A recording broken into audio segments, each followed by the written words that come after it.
Hi, I'm Jennifer Collins, and I'm excited to be able to read with you this summer through summer reading. Over the next 10 weeks, we're going to dive into the book called Paper Things by Jennifer Richard Jacobson.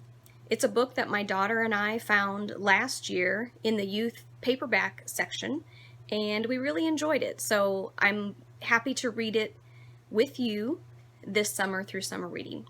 Today we'll read chapters 1 through 5.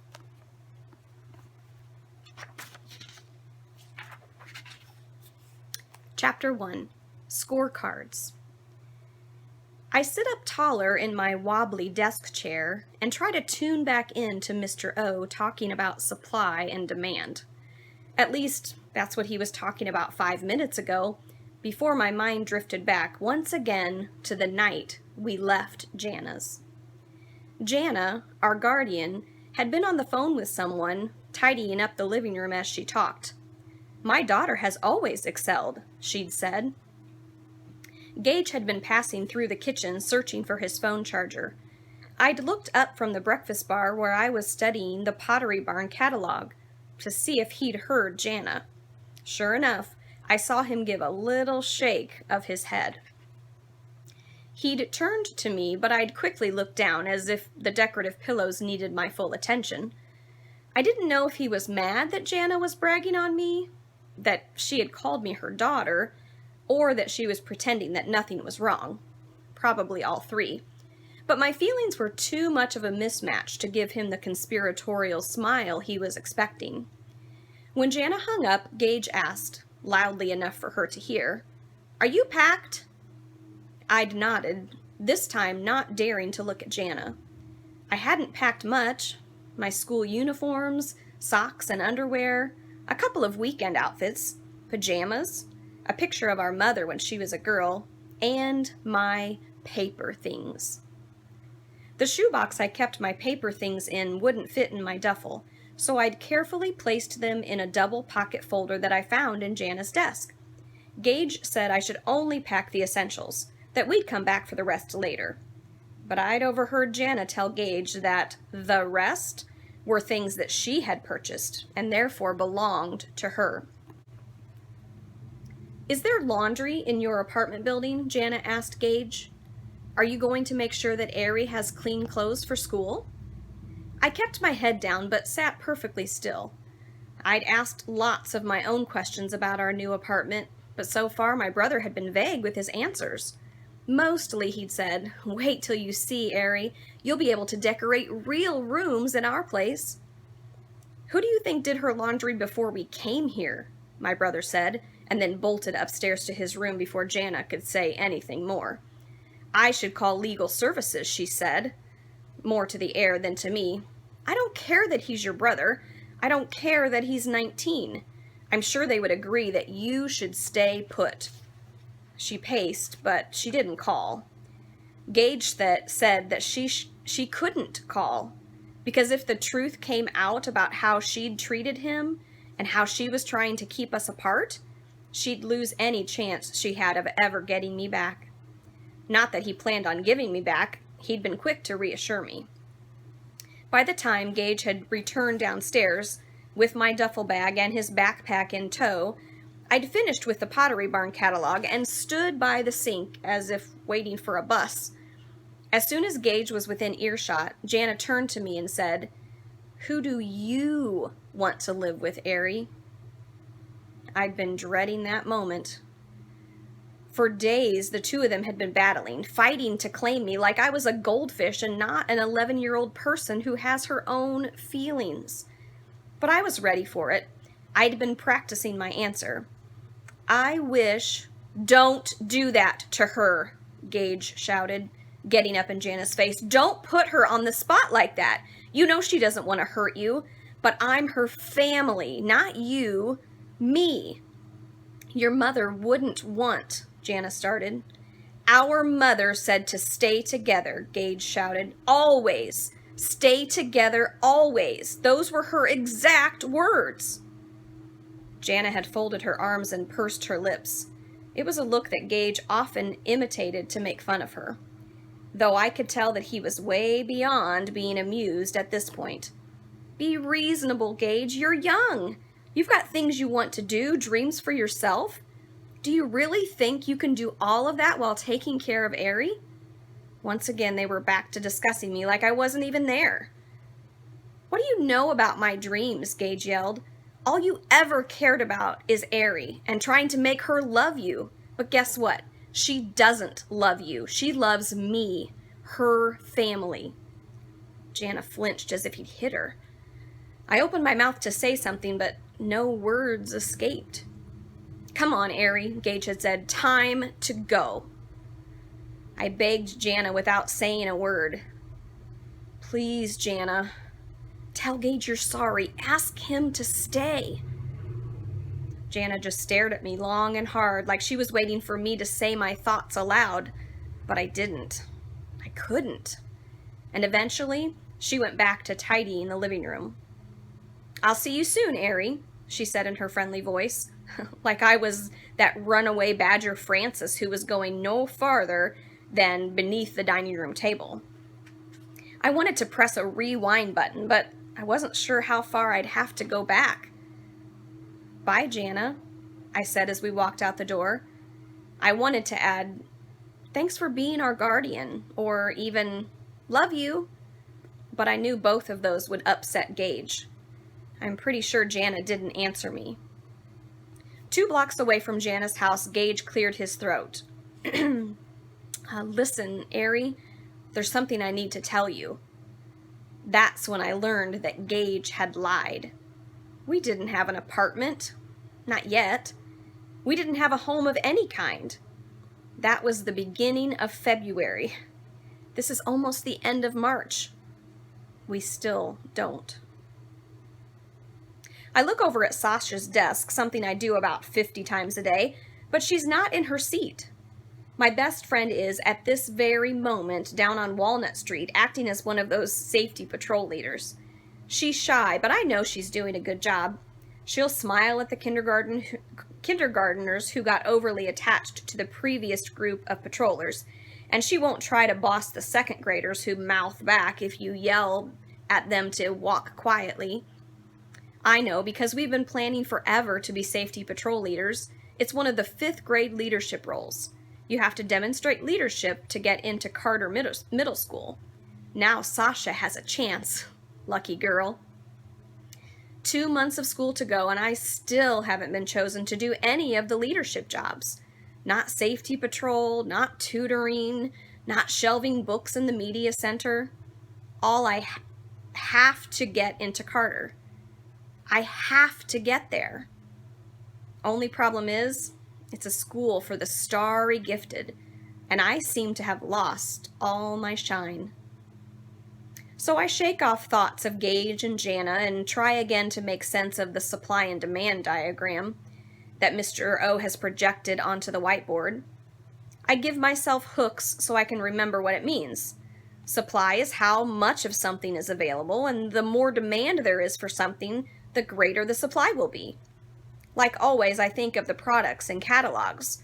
You can always find watches, luggage, and sheets in the Macy's catalog, so there must be a steady demand for those. On the other hand, blue fuzzy slippers, like the ones Mama used to wear, and Air popcorn poppers have disappeared. Probably because the demand for those stopped. Can you think of something that has a big supply but no demand? Mr. O asks. I know from the way Mr. O has asked the question that the correct answer is no, but I can't help searching for an exception. Cockroaches. Big supply, no demand. I start to laugh, but manage to stop myself by pinching my lips together. Still, a tiny choking sound escapes. Miss Hazard? Now half the class laughs, as they always do when a teacher uses my last name. I've been in the same class with these kids since kindergarten. You'd think the novelty would have worn off by now. Holy moly. Perhaps you can tell us what's so funny, Mr. O says. But rather than turning to me to see how I respond, the class turns toward the door. Mr. Chandler, our new principal, has walked into the room. Unlike our old principal, who was friendly and knew me by name and was forever congratulating me on my school successes, this principal slinks from room to room like he's trying to catch someone in the act of wrongdoing. And sure enough, he has. We're all frozen in position, staring at Mr. Chandler. Daniel, a kid in my gifted class, gives my chair a subtle kick. I turn to Mr. O, who, despite the interruption, has kept his eyes glued on me. Sorry, Mr. O'Neill, I say. I look down at the graffiti carved into my desk, not by me, hoping Mr. O won't force me to explain what made me laugh. He doesn't. Instead, he gives Mr. Chandler a little collaborative nod, which seems to satisfy the principal. The principal leaves, and Mr. O continues. It seems to me, Ariana, that you don't have much room for fooling around. I nodded vigorously. It's true, my social studies grade is the pits. I did lousy on both quizzes, and I haven't been able to finish the outline of my biography, along with a bibliography, on a famous 19th century American. I'd promised it to Mr. O today, but we had to meet up with West last night, so it was impossible for me to stop by the library to do my research. Without West, one of the social workers at Lighthouse, we can't sneak in, and Lighthouse is the only shelter Gage will stay at. I think we're at Chloe's tonight. That will make Gage très happy. Si, Mademoiselle Barbary, I am using French. It will still make me happy, too, and maybe I'll even be able to get caught up on my homework. I force myself to pay attention, to listen to Mr. O talking about the poor imaginary bookseller who has bought a ton of books, but now nobody wants them. I wish I hadn't laughed in Mr. O's class. I wish I hadn't been caught by Mr. Chandler. I wish I could be as shiny once again. Chapter 2. Manuals. Sasha is waiting for me on the corner of Walnut and Washington, still wearing her patrol leader vest over her red puffy coat. Today, her so blonde it's nearly white hair is pulled back in a bun, like she has a ballet recital or something. All day, girls have been saying, "I like your hair, Sasha." No one has complimented me on my hair in weeks. Jana was the one who could do the French braids and cool updos, not me, and definitely not Gage. Patrolling is so much fun, Ari. She's bouncing up and down like Leroy, the little terrier we had when Mama was still alive, 4 years ago now. I can remember Leroy's funny little face more than I can Mama's, which makes me feel terrible. Gage says that I shouldn't feel bad, that memories are strange that way. And besides, most people remember from pictures. We don't have many of those. Were you on Walker Patrol or bus stop? I asked Sasha. Walker? Wow, really? I was expecting Sasha to say bus stop. On bus stop patrol, you tell each line when it can board and help the little ones climb the steps. But on Walker Patrol, you have to gauge traffic and direct kids to cross at the precise moment. Did you have to determine the safe gap? I asked. The safe gap is the time it takes for a car to get from the intersection to the crosswalk. Yep, but there are lots of other responsibilities too, she says, like reminding bike riders to walk their bikes across the street. I nod, but I also keep my eyes peeled to the sidewalk for pennies. People don't bother to stoop down and pick up the pennies they drop. You'd be surprised how a few pennies can start to add up. We're on our way to Head Start, where I help out after school. West told me about the job. He knew I was looking for leadership roles and said the teachers at Head Start could really use my help. I didn't have the heart to tell him that the only leadership roles Carter was interested in were the ones our teachers assigned to us. Besides, the job sounded interesting, and it gave me access to lots of free catalogs. Wait till you see the kinders, Sasha says. They are so sweet. I'd never heard her call kindergarteners that before. Maybe that's patrol leader talk. To tell you the truth, I never thought Sasha would be patrol leader before me. For the millionth time, I wonder if things would have been different if I'd stayed with Jana. I nod. Like the starters, I say, trying out this new lingo. They're cute. Sasha Skinny, we hear Linny yelling as she races down the hill toward us. She lives right here on Boyd Street. She stops fast like she's on the basketball court and just caught a pass. Sasha Skinny, Linny says again. I cannot believe you are safety patrol leader. Leave it to Linny to insult Sasha while pretending to compliment her. Who better than Sasha to be patrol leader? Never mind that just moments ago I was thinking how surprised I was that Sasha had been chosen before me. Sasha pulls the vest off as if she were caught at the end of the first day of school still wearing a name tag with the Eastland Tigers on it. Ari should have been patrol leader, says Sasha quietly. I'm sure she'll be next. Ari, says Linny, looking at me for the first time since she caught up with us. She sing-songs, I don't think so, then laughs. What's so funny, I say. I know that Linny isn't laughing because she's jealous. She doesn't want to be patrol leader. She didn't even bother to sign the interest form since she already knows that she's going to St. Anthony's next year. I'll be patrol leader next, you'll see. I look to Sasha to defend me. She will, Sasha murmurs. But instead of staring Linny down, Sasha's looking at the ground. That's when I realize that Sasha is just being nice. She's no longer sure that I'll be chosen. Or maybe she's no longer sure I should be chosen. I'll call you tonight, I say, and walk away. Chapter 3, Catalogues. As soon as I go through the door of Head Start, Omar looks up. He leaves his spot at the water table and barrels into me the way little kids do, wrapping his arms around my legs, the water from his hands seeping into the back of my pants. The happy sound he makes is a cross between a fire truck siren and a guinea pig squeal. Other kids leave the centers where they've been playing and come trap me in a kid cocoon. None of them worships me quite as much as Omar does, but they all love to greet me in the same way.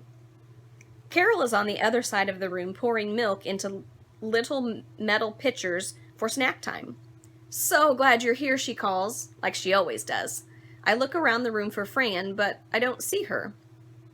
Omar, who misses nothing, points to the drama center, the area underneath the loft. Today it's been set up to look like a grocery store. There are shelves with empty food boxes, a bin with plastic vegetables, and a toy cash register. Fran, who is so small she sometimes looks like she's one of the helpers, has a basket on her arm and is pretending to buy groceries. She says the word potato over and over. Look, here is a potato. I like potatoes. I can't wait to get home and cook this potato. You can make French fries with the potatoes. A lot of the kids in this class don't speak English, and that's Fran's way of helping them learn new words. All the teachers are big on repetition. Buy the potato, says Marissa as she stands in front of the cash register, making it ring. Ari, says Juju, a serious 3-year-old who always wears party dresses and talks in whispers. Go look in your cubby.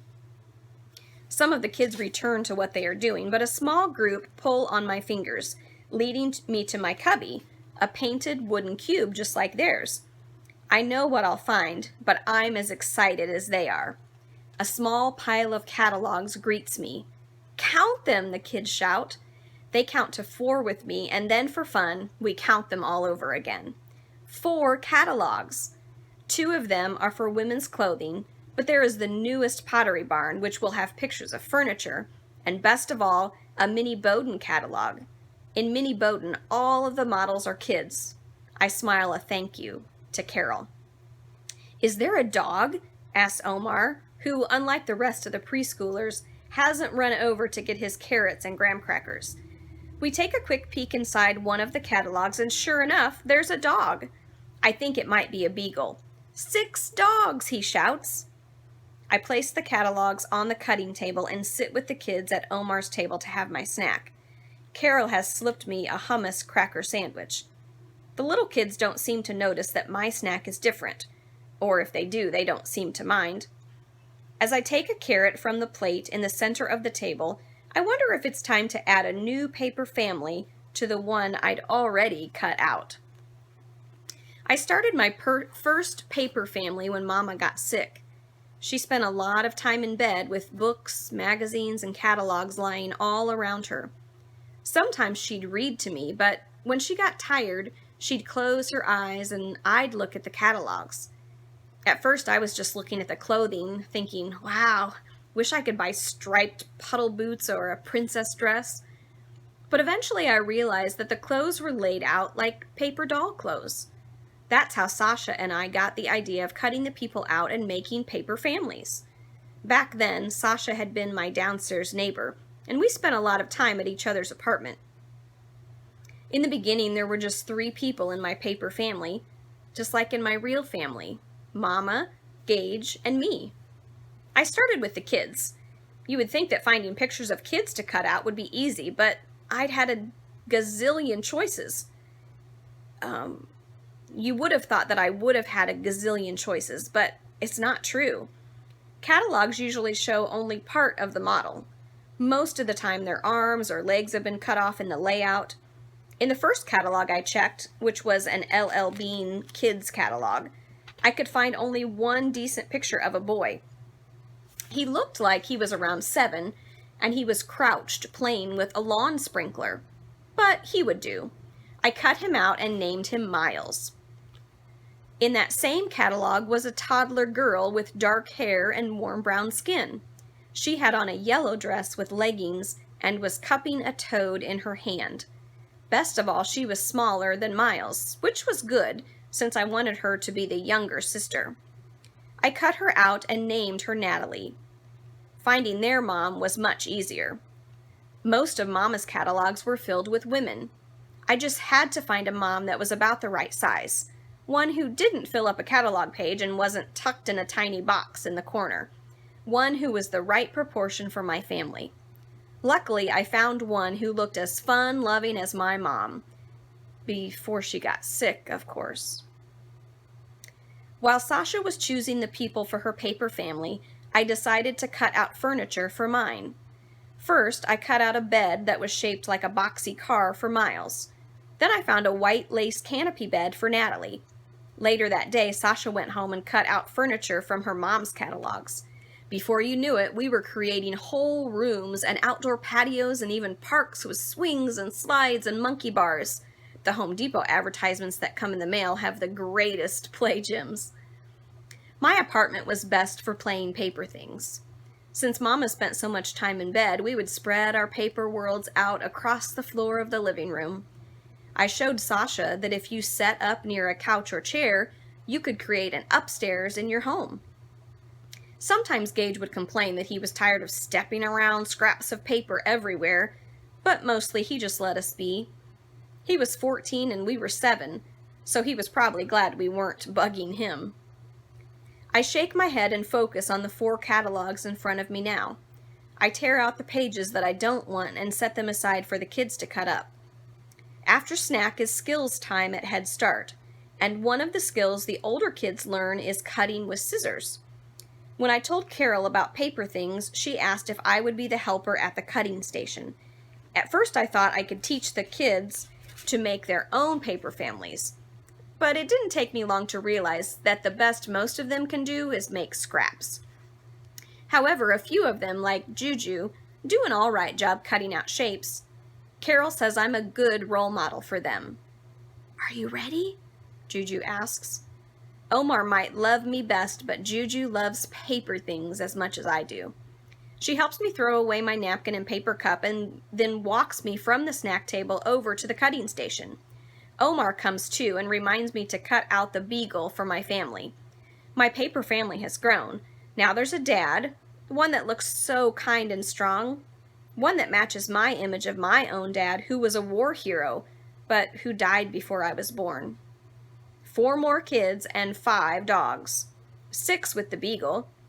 I'd thought of starting new families instead of continually adding on to the one I have, but part of me wishes I belonged to a big family. With a big family, you're likely to have someone watching out for you always.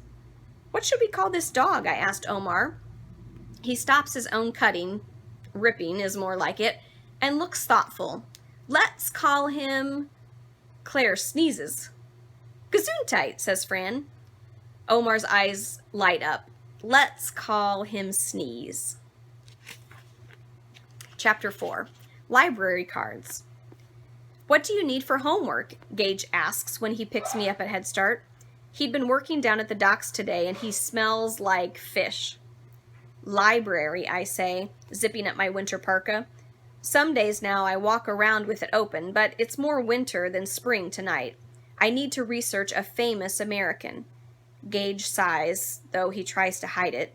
He's just come from downtown to pick me up. Now, since the library in the East End closed, he'll have to walk all the way back to the Port City Library. It will be easy to catch the bus to Chloe's from there, I remind him.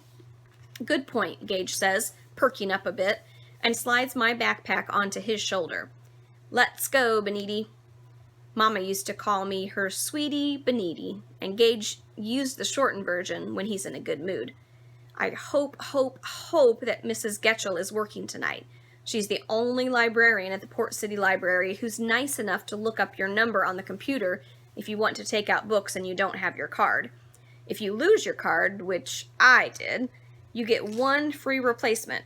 After that, if you lose your card again, which I did, you have to pay for a replacement. It's only 50 cents, but I don't want to ask for it when I know that Gage, who is always worried about money, skips lunch. Jana would say that I was irresponsible for losing my card, twice, but it's hard to keep stuff together when you move around the way we do. Besides, I'm pretty sure someone at Lighthouse took my replacement card when they lifted 26 cents from my pocket. 26 cents won't get you much, but a library card will. A library card can let you borrow books, an MP3 player, and movies, or download materials on the computer, but you need to have an address to get a library card, and homeless people don't have addresses. I just hope whoever took it needed it, or really loves books. You better hope they don't love books so much they don't return him, I imagine Jana saying to me. She'd be right. Then I would owe the library for those books. Even Mrs. Getchell wouldn't let me take books out if I owed heaps of money. We stop at an intersection where cars whiz by, nearly splashing cold, salty slush on my legs. The light changes and Gage strides out into the street. A man with a dog walks toward us. The dog, which I think is a German shepherd, isn't even on a leash. It just stays right next to the man as he walks. It isn't until the guy and his dog pass that I realize I know the man. He makes paper airplanes for kids at the soup kitchen. I didn't know he had a dog. I watch them till they disappear around a corner and then keep my head down for the rest of the walk, scanning the ground for pennies. As we climb the ramp that leads into the library, I tell myself that if I find one more penny, Mrs. Getchell will be working. No penny. Mr. Crowley and a woman I'd never seen before are at the circulation desk at the library tonight. No Mrs. Getchell. My chest feels like I swallowed a gumball whole. I recognize more adults from the soup kitchen snoozing in the comfy chairs. They've probably been keeping warm here since the shelters closed this morning. Mr. Hale, who says grace sometimes, gives me a little wave. Gage marches directly to the main Times to read the want ads like he does every time we come.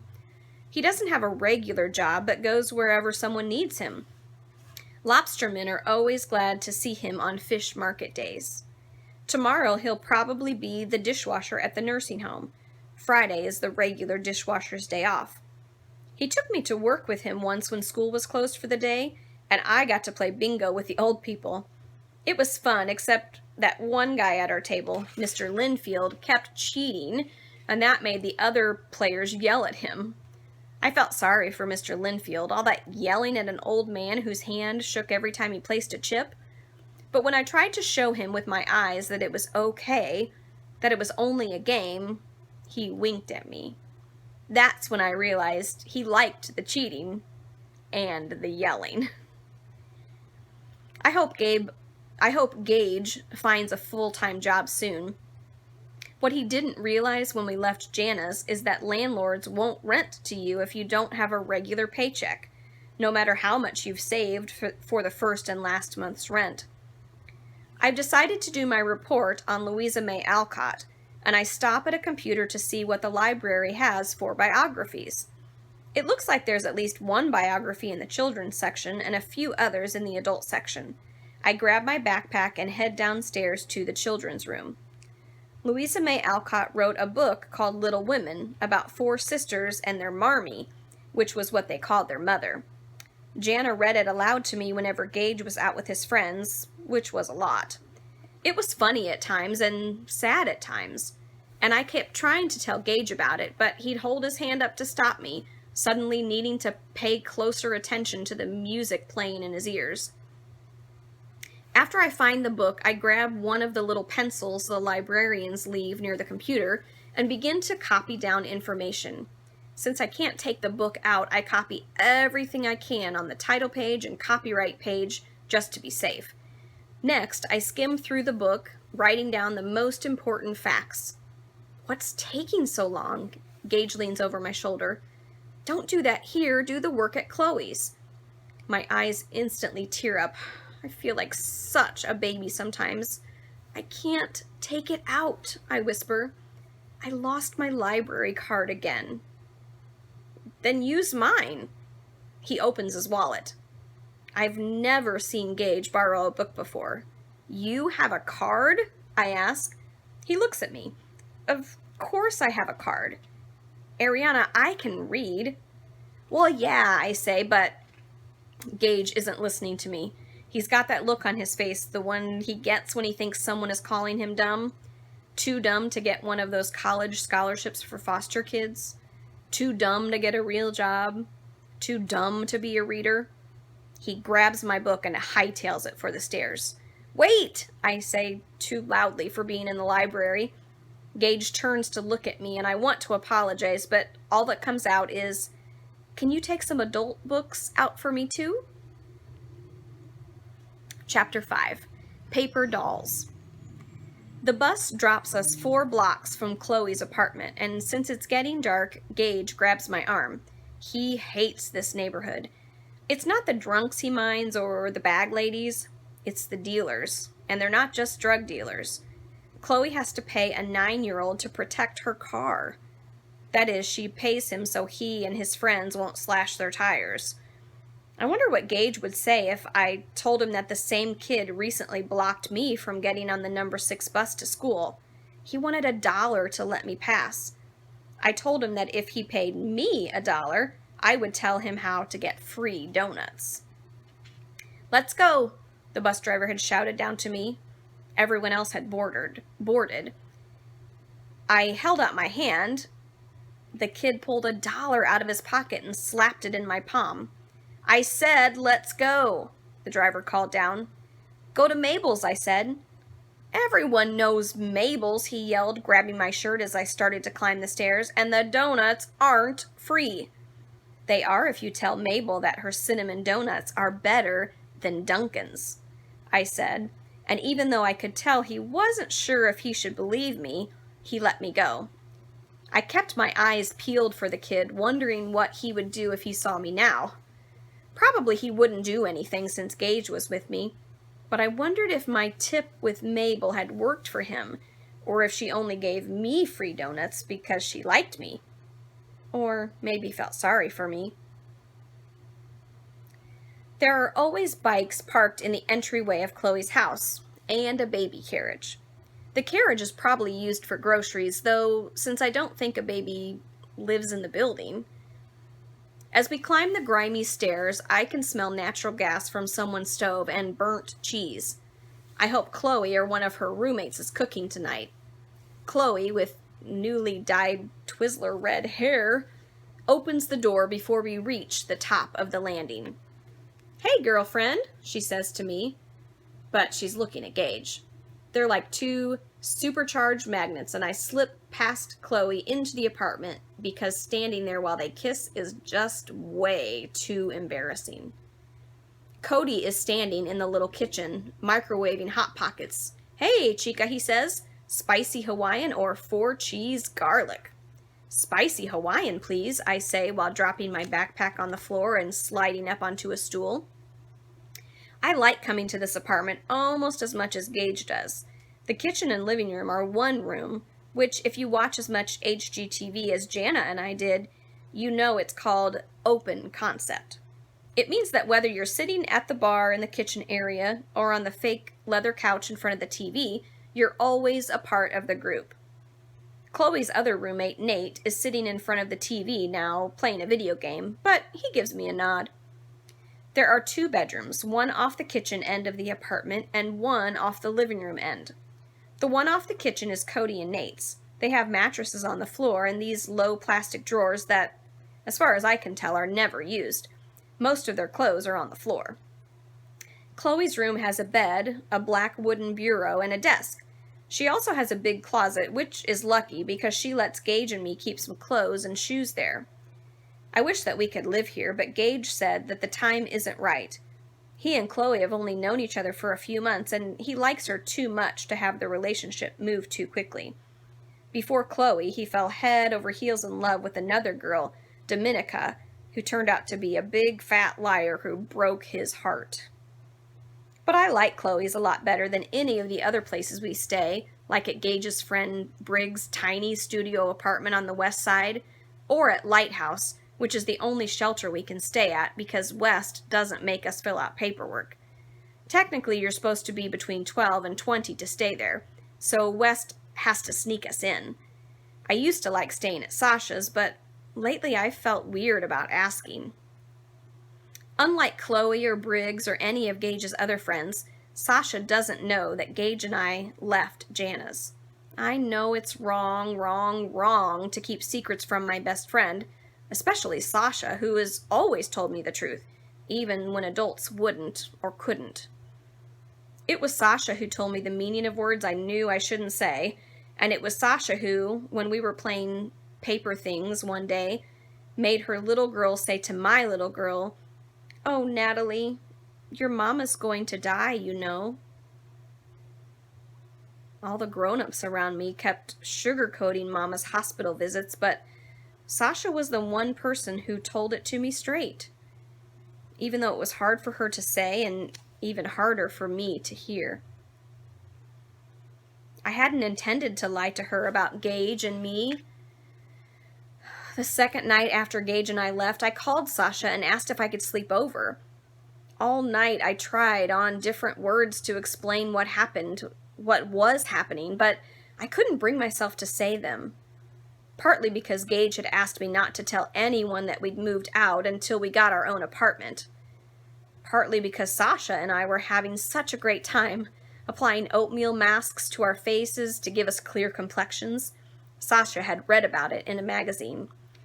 Designing what we were going to wear on the first day of school at Carter and taking quizzes to find out our personalities. And I didn't want to ruin it. And partly because I was afraid to tell her. I still am.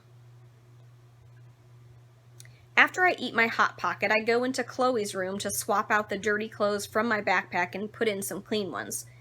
I'm actually really glad that we have to wear school uniforms at Eastland. No one can tell if I've worn the same uniform for 3 days. Not if I'm smart about mixing up the shirts and socks. Chloe follows me into her room. "This one's got your name on it," she says, handing me a towel. That might sound like she's telling me, "You stink, go take a bath," but I know she's not.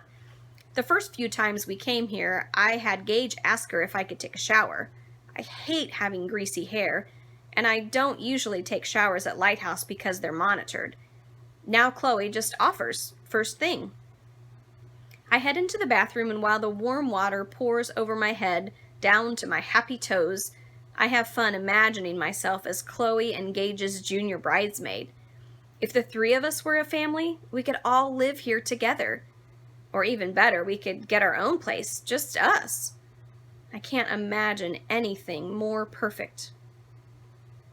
After my shower, Gage and Chloe tell me they're going to the laundromat and ask if I want to come, which of course they know I don't.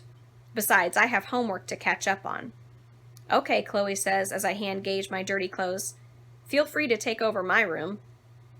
I know that I should work on my famous American outline, but I can't resist the urge to play paper things while I have Chloe's room all to myself. I reach into my backpack and pull out my folder. First, I take out the things I found at Head Start. There's the dog, Sneeze, a farmer's table, and a beautiful blue bowl. I place my whole family around the long wooden table. The dad sits at the head of the table. When I was little, we had 4 chairs at our kitchen table. Gage always called one of the chairs Dad's chair, even though Dad would never use it. I think that's one of the things he missed when we went to live with Jana. Isabella, the paper girl, who is my age, carries in the blue bowl filled with ripe strawberries that she picked with her mother. Her mother, who didn't die. I remember the first time I played paper things at Chloe's place. I thought I was hidden in my little spot behind the couch, but Nate must have seen what I was up to because he said, "You know, Ari, there's a dollhouse video game you could play." "The Sims?" I asked. Jana wouldn't let us have video games, but I'd played The Sims at Lenny's house when she was still my friend, as well as at Sasha's. "Yeah, look," he'd said, pulling up a demo. Nate was so excited about showing me the game that for a moment I thought I should pretend that I'd never seen it before. But then I decided he would be just as happy to go back to his own game, so I said, "I don't like The Sims as much as my own paper things," which is true. "You're kidding," he said, like it was impossible for anyone to like paper people better than electronic ones. "In The Sims," I said, trying to get my words right, "the game decides what will happen to my families. If the Sims mom accidentally leaves the stove on, the house burns up. If a toddler falls into the pool, she drowns." Nate stopped clicking and looked at me. "I don't want to see that Grim Reaper guy," I added. "Oh," he nodded, and I could tell he was thinking so much more than he was saying. "Good enough." He went back to playing his game, which was loud and full of violence. The very thing I don't like about video games is probably what makes them exciting for him. Ever since then, I've avoided playing paper things when Nate or Cody is around unless I'm allowed to go into Chloe's room and close the door, which is rare. Now, though, I spread out my paper things on both the floor and Chloe's bed. My house has grown over the years. There are 2 living rooms and a playroom on the first floor and 5 bedrooms on the second floor. 4 of the kids share rooms, but my teenagers have their own rooms. And so does Nicky, who is the cutest little baby boy that I found in a Target catalog a few months ago. When I first started playing paper things, Sasha raised her eyebrows at my family. My mom and Miles were white, my dad was Asian, and Natalie was African American. I just shrugged. "Not all families look the same," I said, and that seemed to satisfy her. Before long, I'm lost in my world of paper things. My paper mom and dad are taking Miles and Natalie to the park, where they will meet up with their friends. Miles runs ahead to get a swing, but trips and falls. Dad picks up Miles and carries him on his shoulders.